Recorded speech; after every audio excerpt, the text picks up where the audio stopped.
चलिए बच्चों, so now let us start our second chapter, and the second chapter in the list is limits. So it will obviously we will be including here continuity and differentiability at the end of the limit thing. Okay तो एक बार जब हम लोग ये समझ लेंगे कि how to evaluate limit of a function, जितने मेथड्स हैं, जितने डिटरमिनेट फॉर्म है, after finishing all those finally we will look at the condition of and continuity and differentiability. ठीक है, so let us start this chapter and to as always we will be starting with the definition of limit. ठीक है, notation तो बच्चों आप लोगों को almost पता ही होगा ज्यादातर लोगों को. How do we represent a limit? So we say limit as x approaches a of f of x. ठीक है, and this is also we read it, so we read it as limit as x approaches a of f of x. और ठीक है, वो भी चली जाएगा कि limit of f of x as x approaches a. Normally फिर ऐसे ही पढ़ लेते हैं, वो ज्यादा सिंपल होता है फ्लो में. Limit f of the function f of x as x approaches a. ठीक है, so we have to evaluate this limit. So before that, let us look at the definition of this limit. So let's start with the definition. So definition says that limit of f of x as x approaches a, where, see the first point, where fx is defined in the neighborhood of x is equal to a. So it's defined in the neighborhood of NBD is the standard term for neighborhood. So in the neighborhood of x is equal to a. So if the function is defined in the neighborhood of x is equal to a, then limit of fx as x approaches a is said to exist. ये limit exist ही तभी करेगी बच्चों when the left hand limit, we represent it as LHL, at x is equal to a is equal to right hand limit at x is equal to a. And if I say that both the limits are equal to L, मान लेते हैं दोनों limit equal हैं LHL और RHL, और उनकी value L है, in that case limit is existing also, and in that case the value of the limiting value of fx as x approaches a is also L. ठीक है, तो जो LHL और RHL, if LHL and RHL are equal, तो जो left hand limit और right hand limit की value होगी वही एक्चुअली आपके लिमिट की भी वैल्यू होगी.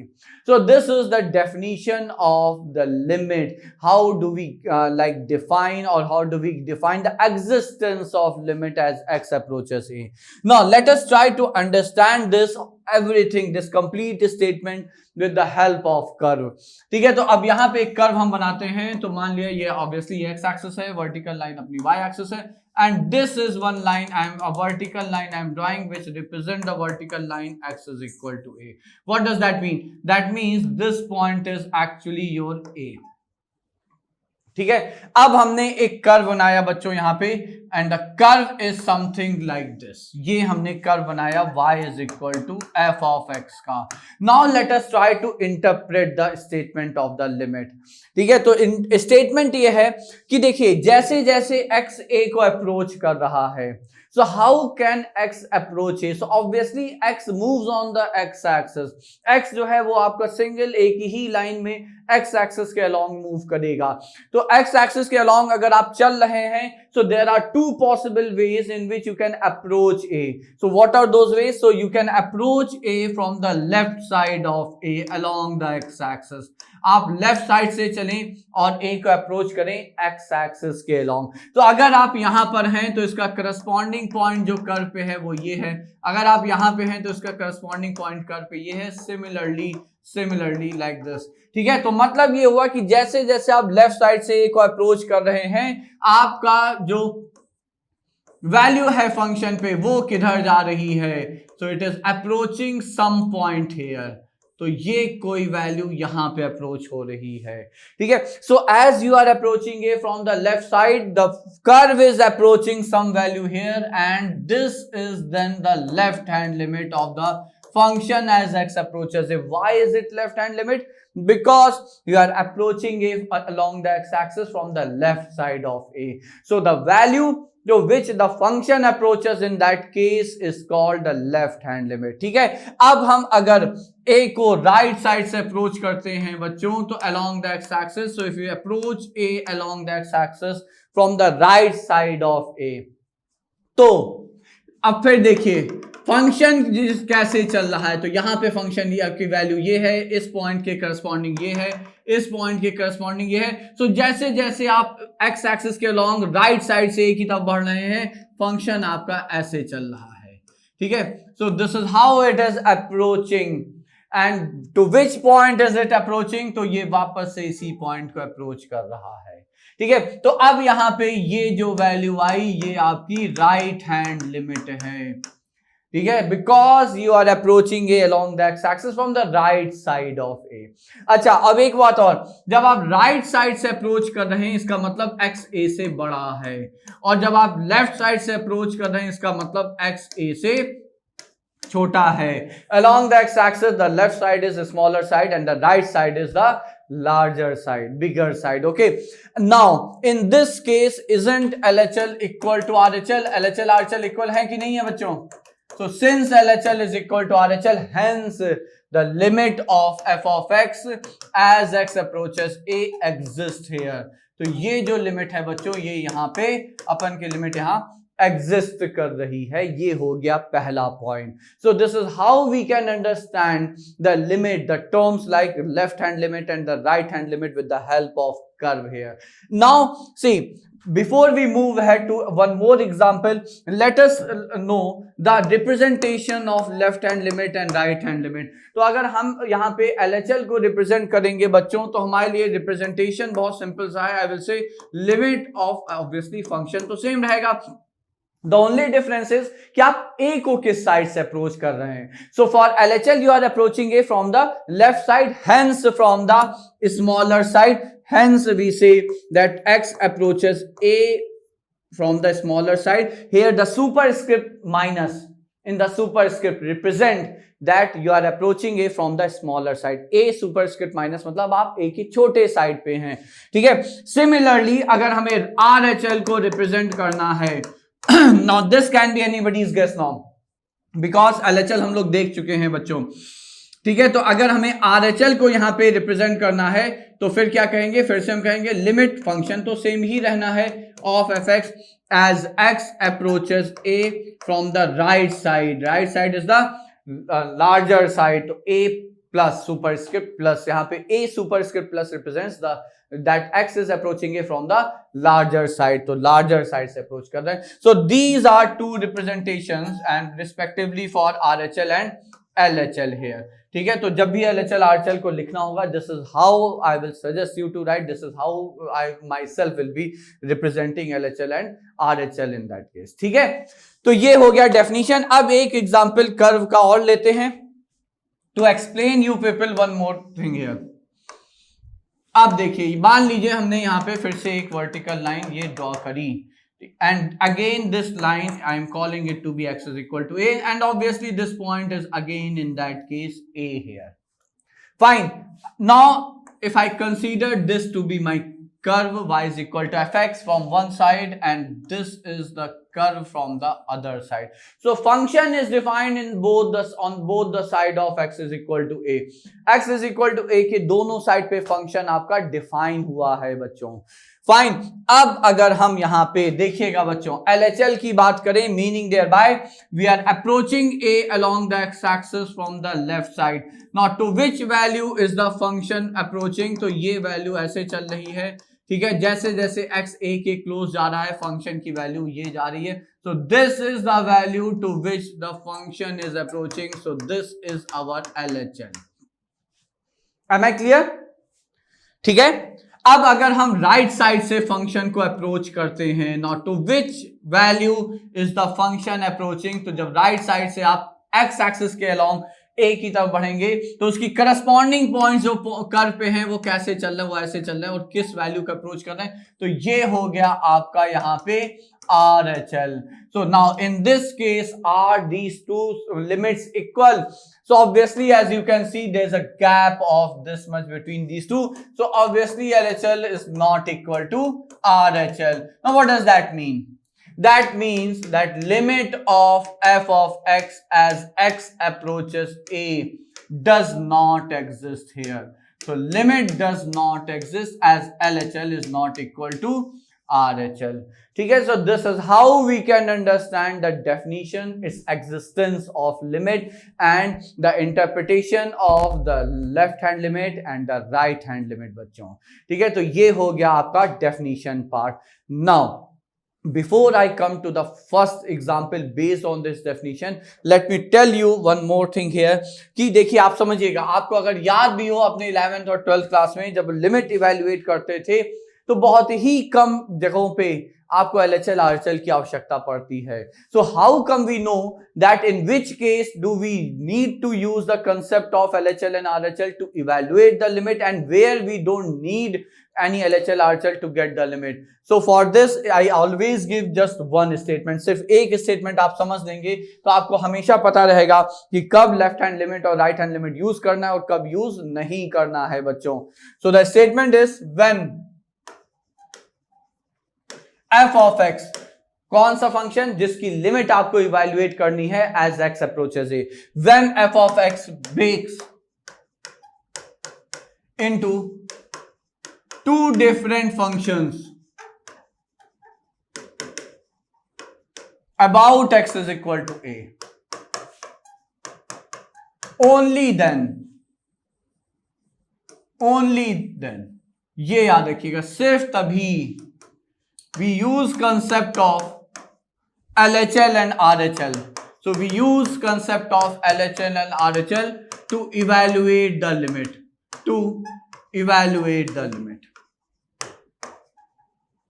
अगर फंक्शन a के अबाउट मतलब a के लेफ्ट साइड पे कुछ और है, a के राइट साइड पे कुछ और है, सिर्फ तभी हम LHL RHL का कंसेप्ट यूज करते हैं टू इवैल्यूएट लिमिट.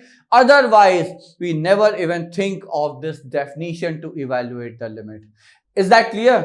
बात समझ में आ गई? अब देखिए हम इसको यहां पे एग्जाम्पल की हेल्प से, now I will try to explain you with the help of one single example how to use LHL RHL and when to use, when not to use LHL RHL. So let us look at that example बच्चों.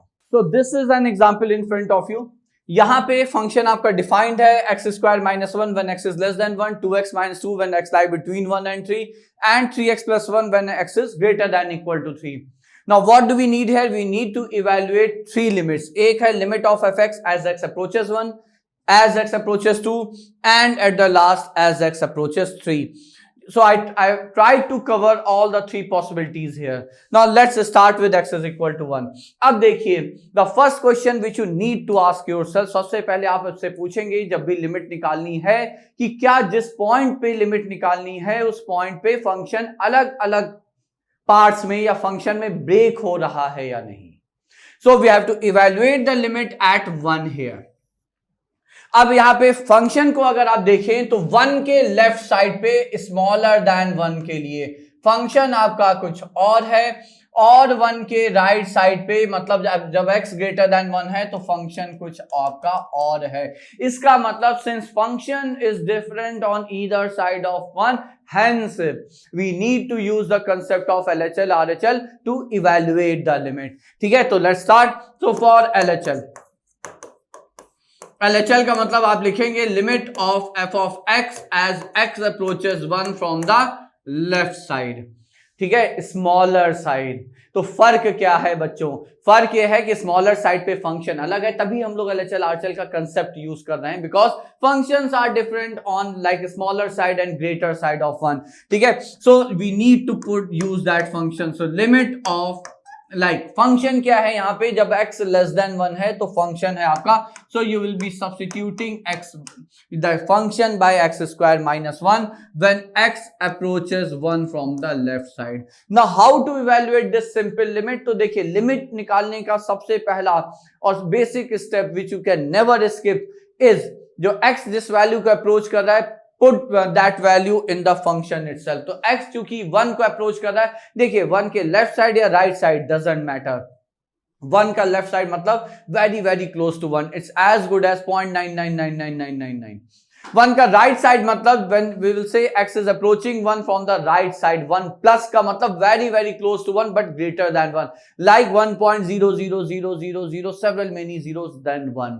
ठीक है, तो practically हम x की value 1 ही रख रहे होंगे, तो जब x की वैल्यू यहां पे 1 रखी तो ये फिर क्या लिमिट आई, तो आपकी लिमिट आ गई 0. So your LHL is 0 here.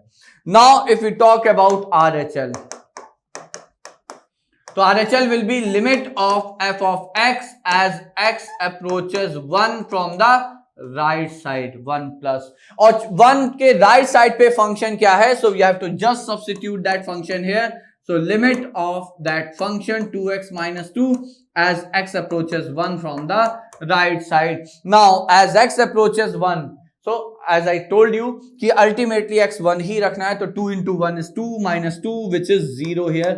So this is again 0 here. So are these two limits equal? Answer is yes.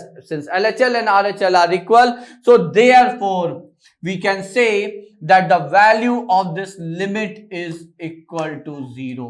तो चूंकि LHL RHL दोनों equal हो गए, इसलिए इसकी limiting value जो फंक्शन की है as x approaches 1 वही होगी जो LHL RHL की value, and that's 0. So that's the first point. This is how, when and how we can use like the concept of LHL and RHL. ये हो गया तरीका कैसे कब यूज करना है. Now let's come to the second part of the question. Second is evaluate the limit of function as x is approaching 2. अब ये बताएं कि क्या 2 के अबाउट फंक्शन ब्रेक हो रहा है यहां पे. देखिए फंक्शन ब्रेक हो रहा है 1 के अबाउट, फंक्शन ब्रेक हो रहा है यहां पे बच्चों 3 के अबाउट. 3 के लेफ्ट साइड पे कुछ और है, 3 के राइट साइड पे कुछ और है, बट 2 कहां है, 2 1 और 3 के बीच में है, और 2 के लेफ्ट साइड का मतलब 1.99999 एंड 2 का राइट साइड मतलब 2.00001. तो वो दोनों ही वैल्यू तो 1 और 3 के बीच में है. इसका मतलब function is not breaking into two different functions about 2. Now what does that mean? That means we don't need any LHL RHL to evaluate the limit. हम सीधे सीधे, क्योंकि फंक्शन दोनों साइड पे एक ही है, तो फंक्शन 2 पे है क्या, 1 से 3 के लिए फंक्शन है 2x minus 2. तो 2 पे वैल्यू कितनी, तो 2 पे सीधा सीधा एक ही फंक्शन है, तो we don't need any LHL RHL. so 2 into 4 like 2 into 2 4 minus 2 is 2. so this is it.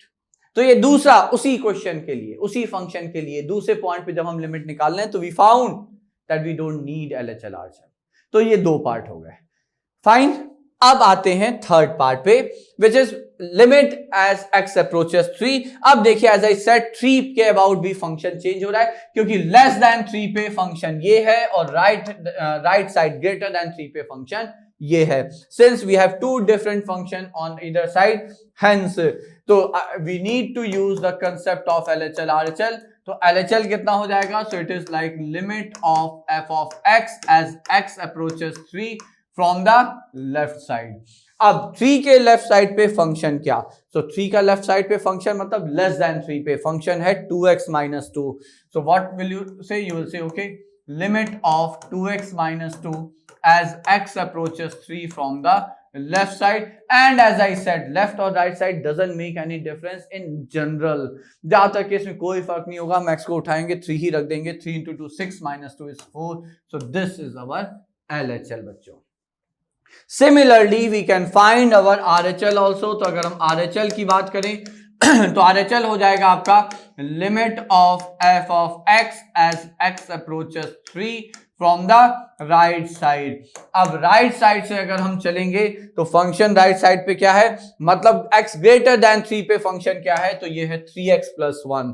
ठीक है, so in place of f of x I will be replacing 3x plus 1 when x approaches 3 from the right side. So 3 into 3 is 9 plus 1 is 10, and hence here as we can see, are these two limits equal? So obviously not. So since LHL is not equal to RHL, hence limit of f of x as x approaches 3 does not exist.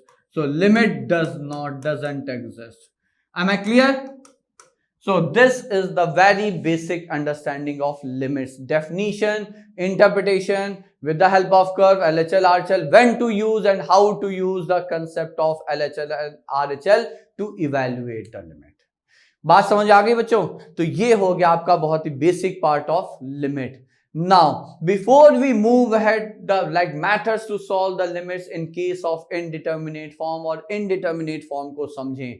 पहले जरा थोड़ी algebraic properties समझ लेते हैं limits की. So let us first discuss the properties of limits. So to understand this property, I am assuming two things. I will say let limit of f of x as x approaches a.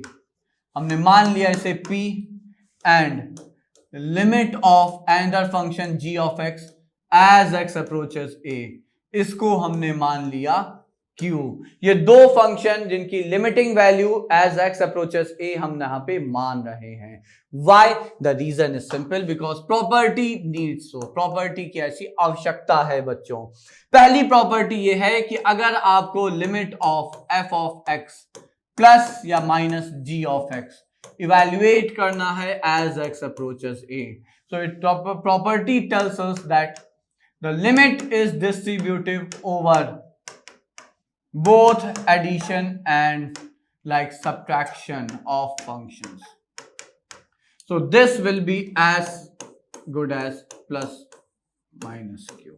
ठीक है, तो अगर limit है तो limit आपका addition subtraction दोनों पे distribute हो जाता है. Second property is limit of f of x into g of x as x approaches a. अब ये भी डिस्ट्रीब्यूट हो जाएगा, मतलब you can write it as limit of fx into limit of gx. So this will be nothing but p into q. Similarly, if you have limit of f of x over g of x as x approaches a, so in that case also this is distributive, so you can write it as p by q given q is not equal to 0, given all those conditions. ठीक है, वो फिर कुछ है जैसे indeterminate form ना हो, otherwise limit हमेशा डिस्ट्रीब्यूटिव है बच्चों. प्रोडक्ट पे, क्वोशिएंट पे या रेशियो पे, एडिशन पे और सब्ट्रैक्शन पे, लिमिट इन सब पे आपकी डिस्ट्रीब्यूट हो जाती है. Now for the third or the fourth property, if I say you have to evaluate the limit of k times, k is a constant here, as x approaches a, तो देखिए k constant है, product में है, ये बाहर आ जाएगा और फिर आप सीधे सीधे k into p इसकी लिमिट हो जाएगी. तो ये हो गई कुछ प्रॉपर्टी. एक प्रॉपर्टी और जो कि इंपॉर्टेंट है वो ये है limit of composition of functions as x approaches a. ठीक है, अब ये भी देखिए x approaches a लिमिट, चूंकि x अंदर यहां पे इसका g का वेरिएबल है तो x approaches a डायरेक्ट यहां पे आ जाएगा और इसको हम लिख सकते हैं f of q जहां पे, बट ये कंडीशन इंपॉर्टेंट है, where rather when fx is continuous at q. अगर फंक्शन आपका x is equal to q पे कॉन्टिन्यूअस है, सिर्फ तभी आपकी ये लिमिट अंदर चली जाएगी. मतलब ये हुआ क्या, मतलब ये हुआ बच्चों, फंक्शन बाहर आ गया, लिमिट फंक्शन के अंदर चली गई और हमने ये लिमिट यूज कर ली यहाँ पे. ठीक है, so this is as x approaches a.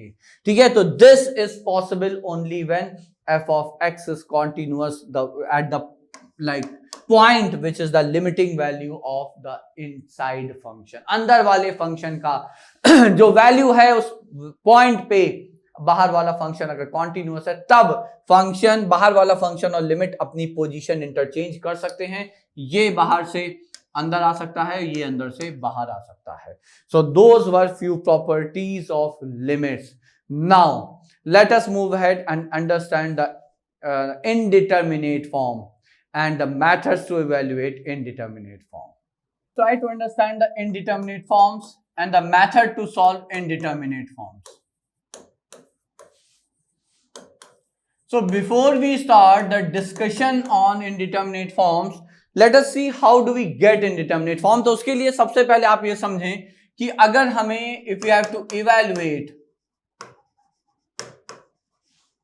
any limit like limit of f of x as x approaches a, अगर हमें ये लिमिट इवेल्युएट करनी है then the first step, you can't, as I always say, you can't skip, you can't afford to skip this step. आप ये step afford नहीं कर सकते भूलने के लिए, या आप इसे स्किप कर दें, छोड़ दें. तो the first step is like put x is equal to a in f of x. आप जो x जिस वैल्यू का अप्रोच कर रहा है a, उसे आप सीधे सीधे उठाइए और फंक्शन में सब्स्टिट्यूट कर दीजिए. Now whatever value you get, whichever value you get, कुछ मिल जाए, कुछ भी मिल जाए बच्चों, ठीक है. If we get any value, imply is the value of limit of fx as x approaches it. That can be as good as infinity or minus infinity with few exceptions, but ठीक है, अभी हम उस पर discuss नहीं कर रहे हैं. बट आपको जो भी वैल्यू मिल जाती है वो आपकी लिमिटिंग वैल्यू होगी. So I will explain the statement with the help of an example. For example, if I say limit of x square may be -2 upon x square -1 as x approaches 0. तो पहला step क्या है, आप 0 उठाएंगे, function में रख देंगे. तो ऊपर रखा -2, नीचे रखा -1, आंसर आ गया 2. आ गई वैल्यू, आ गई, तो ये आंसर हो गया. So whatever value you get is the answer. So similarly, let me take one more example. Limit as x tends to 0, 1 upon x square. As I said, whatever value you get, तो as x approaches 0, चूंकि square है, left side से right side पे, 0 के left side negative side, 0 का right side positive side, square है बच्चों, won't make any difference. Negative and positive won't make any difference. The value to which it will approach is infinity, and hence I will say is the answer. That's what I said. ठीक है, कि जो भी value कुछ भी आ जाए, जो आ जाए वो आपका आंसर है, लेकिन कुछ अगर आ जाए, ठीक है. सो अब मतलब क्या हुआ कि ऐसा क्या है जब कुछ नहीं आएगा. So for that also if I take an example, if I say limit as x approaches 1 of x square -1 over may be x square -3x + 2. Now as you put x is equal to 1 here, तो 1 - 1 हो गया आपका approaching 0 over, जब यहां पे 1 रखेंगे तो 1 + 2, 3 - 3, ये भी approaching 0. Now this is nothing but the famous 0/0 form, ठीक है, the most important and the most general indeterminate form which is 0/0 form here. ये है आपका 0/0 फॉर्म. अब क्या ये आंसर हो सकता है? So this can't be the answer. ये आंसर तो नहीं हो सकता. Why? Because 0/0 doesn't tell you that which value is it going to give us. आप 0/0 देख के इसकी फेस वैल्यू आप नहीं, इसकी वैल्यू नहीं बता सकते. I call it like looking at it. So looking at this at its face value, इसकी वैल्यू आप इवैल्यूएट नहीं कर सकते. रीजन लाइक 0 अगर 0 है नहीं बच्चों, ना ऊपर एग्जैक्ट 0 है ना नीचे एग्जैक्ट 0, तो हो ही नहीं सकता. डिनोमिनेटर में तो एब्सोल्यूट 0 हो नहीं सकता. ये दोनों अप्रोचिंग 0 हैं. Now approaching 0 means very small number, but then very small number is a subjective term. इसमें कोई ऑब्जेक्टिविटी नहीं, सब्जेक्टिव टर्म है. मतलब आप 10⁻⁻100 को भी बहुत छोटा नंबर बोलेंगे, तो 10⁻⁻10,000 तो बहुत, उससे भी बहुत छोटा है. ठीक है, तो अगर हम यहाँ पे आपको एक्सप्लेन करें, मान लीजिए ऊपर जो आपका अप्रोचिंग वैल्यू है 10⁻⁻100 है, नीचे है 10⁻⁻10. अल्टीमेटली वैल्यू क्या है? -90, which is as good as 0 for us. Vice versa कर लेंगे. मतलब अगर हम यहाँ पे कहें कि न्यूमरेटर 10⁻10 होता और डिनोमिनेटर आपका 10⁻1000 होता, ठीक है, या ये -100 होता, तब आप क्या कहते हैं? तो आपका आता है 10⁻900 which is as good as infinity for you. ठीक है, तो just by looking at 0/0 we can't tell the value for this expression. इसलिए इसे ऐसे किसी भी चीज को हम इनडिटरमिनेट कहते हैं, मतलब जिसकी वैल्यू उसकी फेस वैल्यू से डिटरमाइन ना की जा सके. तो ऐसे कोई भी एक्सप्रेशन आएगा उसे हम इनडिटरमिनेट फॉर्म कहते हैं. And once we get indeterminate form, so if we get indeterminate form, then you should know, imply we need method to solve the limit. तब आपको पता होना चाहिए कि हमें मेथड्स की आवश्यकता पड़ने वाली है लिमिट्स की वैल्यू इवैल्यूएट करने के लिए, to evaluate the value of limit. Am I clear? ये है मामला बच्चों, ठीक है। तो ये है इनडिटरमिनेट फॉर्म। तो मतलब ये हुआ कि अगर कोई भी वैल्यू मिल जाए तो आंसर है, बट अगर कोई वैल्यू ना मिले मतलब, और कोई वैल्यू ना मिलना मतलब आपको इनडिटरमिनेट फॉर्म ही मिल रहा है, तो फिर इसका मतलब अब हमें किसी ना किसी मेथड की जरूरत है टू इवैल्यूएट द लिमिट, ठीक है। Now next is like how many indeterminate forms we have. So basically I always say that there are just 6, primarily there are just 6 indeterminate forms। कई बुक में बहुत सारे दिए हुए होते हैं, बट I always claim कि इन 6 के बियॉन्ड कोई भी इनडिटरमिनेट फॉर्म आप ले आइए, हम उनको इस 6 में से किसी एक में फिट कर देंगे। बाकी सारे इनडिटरमिनेट फॉर्म इन 6 में से कहीं ना कहीं किसी एक में सेट हो जाएंगे, ठीक है। So primarily we need to know just 6 indeterminate forms. Now what are those indeterminate form? वो हैं कौन से इनडिटरमिनेट फॉर्म? तो पहला है as we saw 0 by 0, so it's approaching 0 by approaching 0। Second and quite similar to it. See, पहला और दूसरा जो है बच्चों ये इंटर कन्वर्टेबल है, ठीक है। रीजन, आप 0 का रेसिप्रोकल यहां कर लीजिए, अप्रोचिंग 0 का रेसिप्रोकल कर लीजिए, ये इन्फिनिटी बाय इन्फिनिटी में कन्वर्ट रहेगा, but still we always discuss them separately. Reason being कि इनको सॉल्व करने के मेथड्स में कुछ कहीं ना कहीं डिफरेंस आ जाता है। इसको सॉल्व करने का एक अलग से यूनिक टाइप का मेथड है, ठीक है, इसलिए इसे अलग से पढ़ना बेहतर रहता है। तो third form is infinity minus infinity, and as I am writing any number for this case indeterminate form, all numbers are approaching, like it's approaching infinity minus approaching infinity, ठीक है। तो चलिए हम लिख भी देते हैं, so it's approaching infinity minus approaching infinity। Now the fourth one here is approaching 1 raised to the power approaching 0, 1 raised to the power 0 form, 1 raised to the power rather infinity form, 1 raised to the power infinity form। Very important, बहुत important है ये, ठीक है। पांचवा है आपका approaching 0 raised to the power approaching 0, और final है आपका approaching infinity raised to the power approaching 0। So these are just 6 indeterminate form। आपको बस यही 6 indeterminate form समझने हैं, जानने हैं, और इनको सॉल्व करने का तरीका जानना है।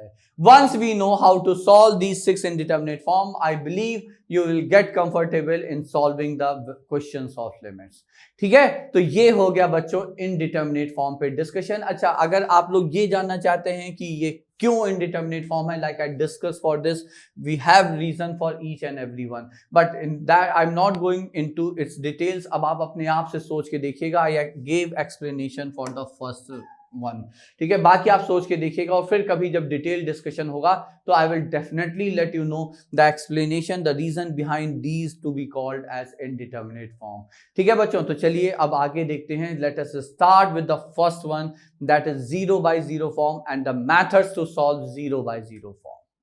पहला इनडिटरमिनेट फॉर्म और सबसे इंपॉर्टेंट जो इनडिटरमिनेट फॉर्म है वहां से शुरू करते हैं, and that form is 0 by 0 form. सबसे ज्यादा तरीके आपको इसी को सॉल्व करने को मिलेंगे, because as I said this is the most important indeterminate form which you will find in most of the questions, ठीक है। तो अब देखिए इसके मेथड में जो first method which I am going to discuss here with you people is factorisation. अब I will explain it with the help of an example here. इसको एक छोटे से एग्जांपल से हम एक्सप्लेन करते हैं, and then I believe you all will be able to use it wherever whenever required. जहां जहां जब जब जरूरत आवश्यकता होगी आप उसका प्रयोग कर पाएंगे बच्चों। तो एग्जांपल अगर हम ले लें, limit as x approaches two of x cube minus 8 over x square minus 7x plus 10। Now as you get any question based on limit, the first step is to always put the value as to which x is approaching, x जिस value को approach कर रहा है सबसे पहले वो value आप उठाएंगे और इस फंक्शन में रख देंगे. Why? Reason is then only you will come to know which type of indeterminate form is it, और if is it at all an indeterminate form और नॉट. ये इनडिटर्मिनेट फॉर्म है भी कि नहीं, ये भी आपको तभी पता चलेगा. तो जब आपने x की जगह 2 रखा तो 2 cube minus 8 is 0 and then 2 square 4 10 minus 14 is 0. तो this is obviously 0 by 0 form. तो चलिए ये 0 बाय 0 फॉर्म है. अब एक चीज आप याद करें कि अगर हम x को 2 रखने से if the numerator is getting 0, then from your 9th class like algebra you can say that x is equal to 2 is a 0 of the polynomial and hence x minus 2 is a factor of the polynomial. इसी तरह से x को 2 रखने से ये भी 0 हो रहा है. इसका मतलब x minus 2 is a common factor of both numerator and denominator. तो अगर हम इसका यहाँ पे यूज करें तो limit this is like not you know कि x माइनस 2 एक कॉमन फैक्टर है. इसका मतलब अगर आप न्यूमरेटर डिनोमिनेटर दोनों को ही बच्चों फैक्टराइज करेंगे तो what will you get? So using the identity of a cube minus b cube in the numerator, तो क्या आएगा? a minus b into a square plus b square plus ab over नीचे middle term split आप use करिए x minus 5 into x minus 2. Common factor will get cancel here, जो common factor है वो cancel हो जाएगा. नाउ पुट सब्स्टिट्यूट x which is approaching 2 here. अब जो x आपका 2 जा रहा है वो आप वापस ऐसे सब्स्टिट्यूट करिए. ऊपर क्या आएगा? so 4 plus 4 plus 4 which is 12 over 2 minus 5 which is minus 3. Hence the answer is minus 4.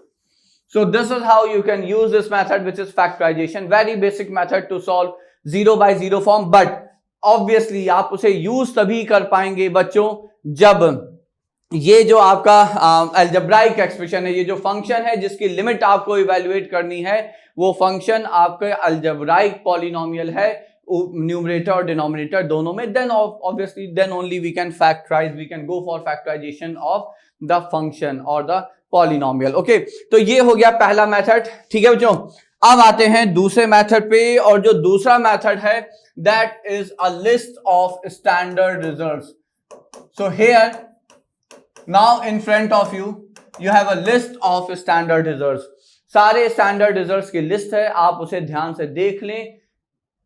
और अब यहां पे एक चीज समझ लें कि उस स्टैंडर्ड लिस्ट में एक दो चीजें जो है वो इंपॉर्टेंट है, वो हम जल्दी से आपके साथ शेयर किए लेते हैं. जैसे कि आपके सामने एक रिजल्ट है, limit of sine of t over t as t approaches 0. So obviously you are given in everywhere it's given that it's 1 and it is actually 1 but it's approaching 1. तो आपको ये याद रखना है, ये exact 1 तो कुछ भी नहीं है, सारी लिमिटिंग वैल्यू ये approaching 1 है. तो approaching 1 है तो एक पॉइंट ये जरूर उठता है कि 1 के लेफ्ट साइड से या 1 के राइट साइड से. Meaning thereby is it approaching 1 from the smaller side of 1 or is it approaching 1 from the larger side of 1.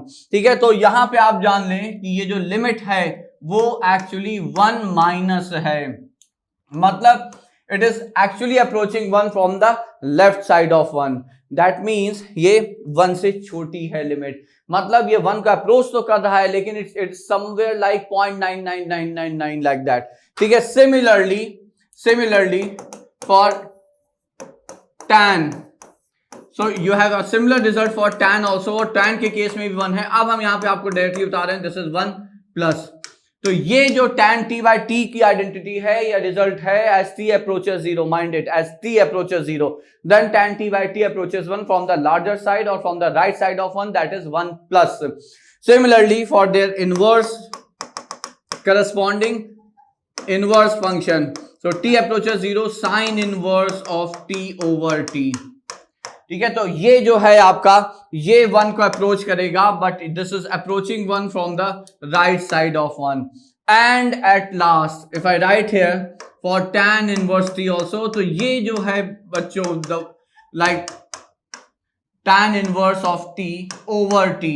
Now this is again 1 but this approaches 1 from the smaller side. तो trigonometric function और inverse trigonometric functions के लिए ये याद रखिएगा कि sign tan या sine inverse tan inverse से संबंधित जो भी आपके यहाँ पे रिजल्ट्स हैं वो 1 को अप्रोच तो कर रहे हैं, but if we know that from which side are they approaching 1, that will be better for us. So I will like let's say by the end of this topic we will be discussing one or two questions based on this concept also. Important है ये बच्चों. Okay, so that's why I discuss it here separately. Rest results आपके सामने आ चुके हैं, आप उसे देख चुके हैं, उन्हें याद करना होगा. जितने results, as I always say, जितने रिजल्ट्स, जितनी आइडेंटिटीज आपको याद रहेंगी बच्चों, जितने रिजल्ट्स, जितने आइडेंटिटीज याद रहेंगी, उतना ही आसानी से, उतने कम समय में आप ज्यादा से ज्यादा क्वेश्चंस सॉल्व कर पाएंगे. ये याद रखिएगा. ठीक है, तो ये हो गए रिजल्ट्स. अब जो नेक्स्ट है वो है using series expansion. So third method is with the help of infinite series expansion of few but limited but important functions. तो वो लिस्ट भी अब आपके सामने है, आप उस लिस्ट को देखें, वहां पे भी याद ही करना होगा. याद करेंगे तो वो बेहतर रहेगा. याद ही, उसके सिवा if you go for its proof तो ये मैक्लॉरिन सीरीज है, टेलर सीरीज एक्सपेंशन से आता है, बहुत लंबा प्रोसेस है. Nothing to do with that, कुछ नहीं मतलब है. सीरीज है, याद कर लीजिए. अप्लाई कैसे करना है that we will see in the example. Okay, so that was third one. Fourth is your the famous L'Hospital's rule. Very important, but I always have a word of caution for this rule, and I always say that don't try to apply this rule quite often, and that too particularly when you are practicing question. जब आप questions practice कर रहे हैं, then try to solve the questions on 0 by 0 form or on infinity by infinity form using any other method except this. Reason being, जब आवश्यकता पड़ेगी ये method तो आप हमेशा यूज कर लेंगे, because we all are very good in differentiation. हम लोग को डिफरेंशिएशन में खूब, हम लोग बहुत आराम से, बहुत मस्त रहते हैं, तो डिफरेंशिएशन बहुत आराम से आप प्रयोग कर लेंगे. बट इसका ज्यादा प्रयोग करने से आप बाकी मेथड्स हो सकता है भूल जाएं, और कुछ क्वेश्चंस ऐसे आपके सामने डेफिनेटली आएंगे जो बाकी मेथड से, स्टैंडर्ड रिजल्ट से या सीरीज एक्सपेंशन से ज्यादा आसानी से सॉल्व होंगे बच्चों. ठीक है, so but still this is very important method and this is used only for, so we use this method L'Hospital's rule to solve either 0 by 0 form or infinity by infinity form. इन दोनों में से कोई भी form रहे, आप इस method से, इस रूल की सहायता से उसे हल कर सकते हैं, उन लिमिट्स के प्रश्नों को. ठीक है, now what this method says, it says like if limit as x approaches 0 of f of x over g of x, अगर ये आपका या 0 by 0 या infinity by infinity फॉर्म है, then the rule says that this is equal to limit as x approaches a. So let me put it a here. It's not necessarily 0 because obviously f of a or g of a. So obviously if I'm claiming as x approaches a, f of a goes to 0, तो इसका मतलब आपका x जो a है वो कोई भी number हो सकता है जहां पे फंक्शन आपका न्यूमरेटर डिनोमिनेटर दोनों एक साथ 0 जा रहे हो.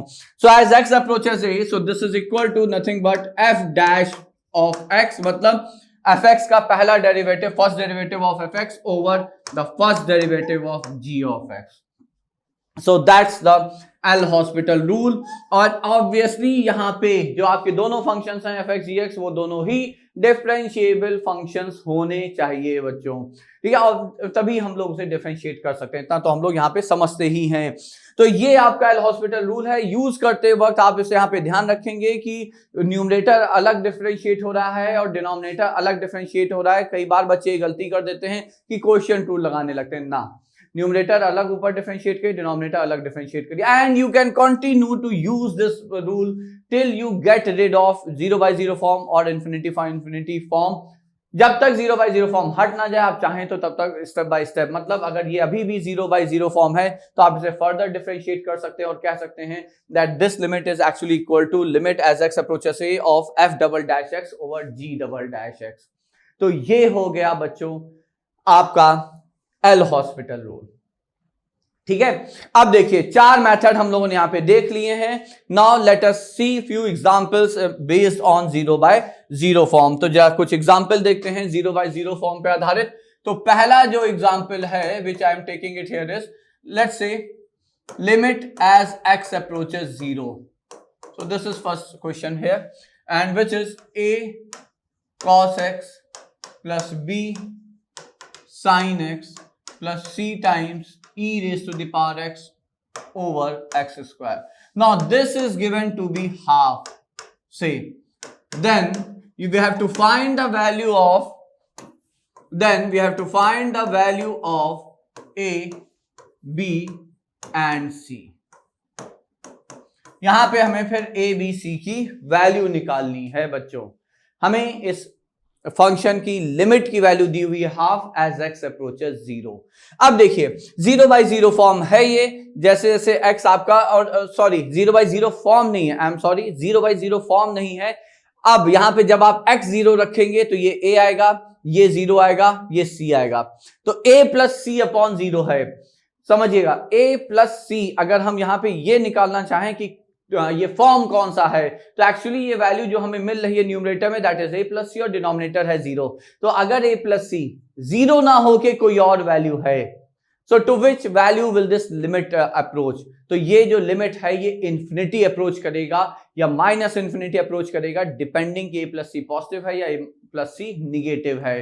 ठीक है, but since we are given that the limit is non-zero finite number, what does that mean? That mean कि ये a plus c जो है अगर ये 0 ही होना चाहिए, because then only it's going to give us 0/0 form. और अगर 0/0 form आता है या मिलता है, then only we stand a chance to get a non-zero finite limit here. I believe आप समझ गए होंगे कि अगर हम यहाँ पे सीधे सीधे लिमिट इवेल्युएट कर देते हैं तो ये a प्लस सी ओवर 0 आ रहा है, तो ये प्लस या माइनस इंफिनिटी जाएगा, डिपेंडिंग कि a प्लस सी पॉजिटिव है या a प्लस सी निगेटिव है. तो but our limit is given to be half. What does that mean? That simply mean कि a प्लस सी जो है वो आपका 0 ही होना चाहिए. तो ये एक पॉइंट है जो आपको यहाँ पे समझना है.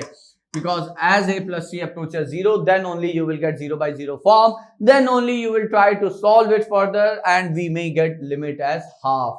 ठीक है, तो ये पहला पॉइंट. अब देखिए, now why did I give this question और why did I select this question? उसका रीजन है यहाँ पे जो सीरीज एक्सपेंशन है उसको आप समझ सकें. ठीक है, तो यहाँ पे एक चीज हम हमेशा सजेस्ट करते हैं, if you have like 2 or more than 2 different type of functions involved in like either in numerator and denominator, तो फिर आपके लिए सीरीज एक्सपेंशन 0/0 फॉर्म में series expansion can be a की. आपको सीरीज एक्सपेंशन काफी मदद कर सकता है. तो अब जरा अगर हम सीरीज यहाँ पे लिखते हैं, और सीरीज आप सामने आप हम लोग एक बार लिख चुके हैं, तो आपको अब you can go back to that slide, to that frame and look at the series. ठीक है, तो अगर अब हम लिखें तो a times cos x की सीरीज कितनी, तो देखिए cos x एक इवन फंक्शन है बच्चों, याद होगा आपको. और उसे याद करने का तरीका क्या है, इवन फंक्शन है तो सारी पार्ट्स इवन ही होंगी. तो x raised to the power 0 even number, minus x raised to the power 2 even number by 2 factorial, plus x raised to the power 4 upon 4 factorial dot dot dot. Similarly plus b times sine is an odd function, तो सारी odd power, तो x minus x cube by 3 factorial plus x raise to the power 5 by 5 factorial minus dot dot dot, plus c times e raise to the power x. अब यहाँ पे सारी powers आती हैं 1 plus x square by 2 factorial plus dot dot dot and whole divided by x square. ये है आपका series expansion के बाद आया हुआ जो आपका लिमिट के अंदर फंक्शन है. Okay, so we expanded series of cos, sin and e raised to the power x here. Fine. Now let us move to new slide. अब देखिए यहाँ पे हुआ क्या.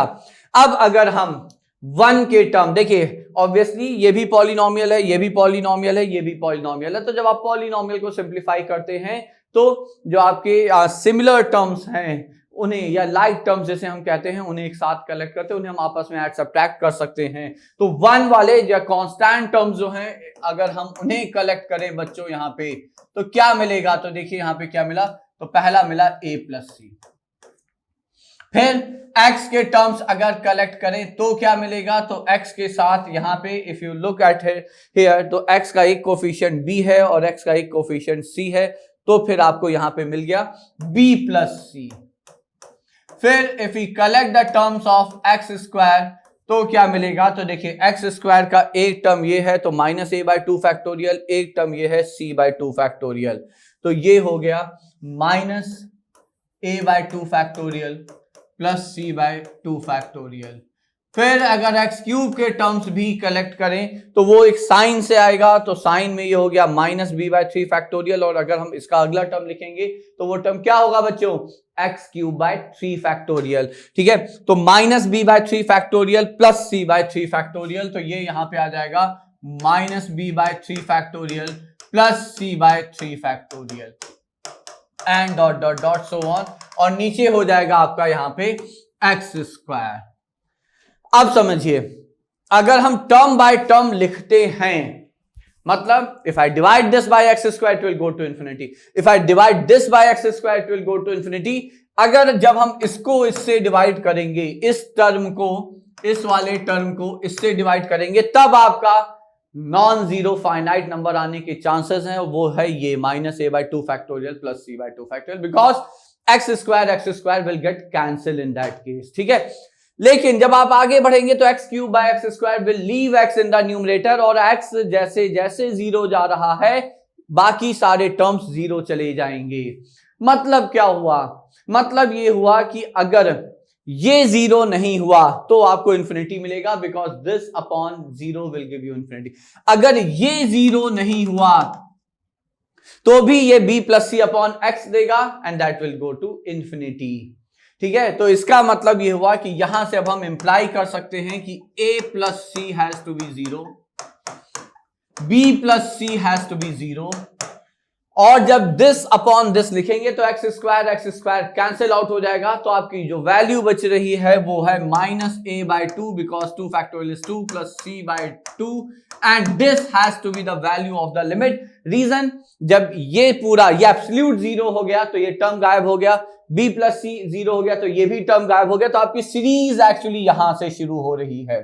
यहां से जब सीरीज शुरू हो रही है then you can take x square common from numerator, x square cancel हो जाएगा, और उसके बाद इस टर्म को यदि हम छोड़ देंगे तो बाकी सारे टर्म्स में आपके एक्स होंगे, so they will like approach zero as x approach zero, आगे के सारे टर्म्स जीरो हो जाएंगे बच्चों।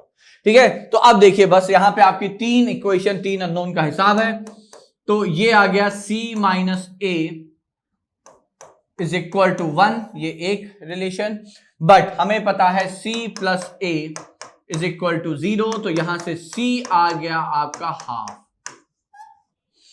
c हाफ आ गया, तो a कितना, तो a है माइनस c तो माइनस हाफ, b कितना, तो b भी यहां से माइनस c तो b भी हो गया minus half, and c as we got is half. So that's the question. So I took this question because of two reasons. One, to explain you how series expansion can help us in solving the limit. One point. Second point, कि अगर इस तरह से unknown के term में आपका कोई limit है और लिमिट की वैल्यू दी हुई है और वहां से unknown की वैल्यू निकालनी है, तो इंटरप्रिटेशन क्या होगा, how will you like interpret and lead to the answer, how will you reach the answer. ठीक है, तो ये हो गया आपका पहला क्वेश्चन बच्चों।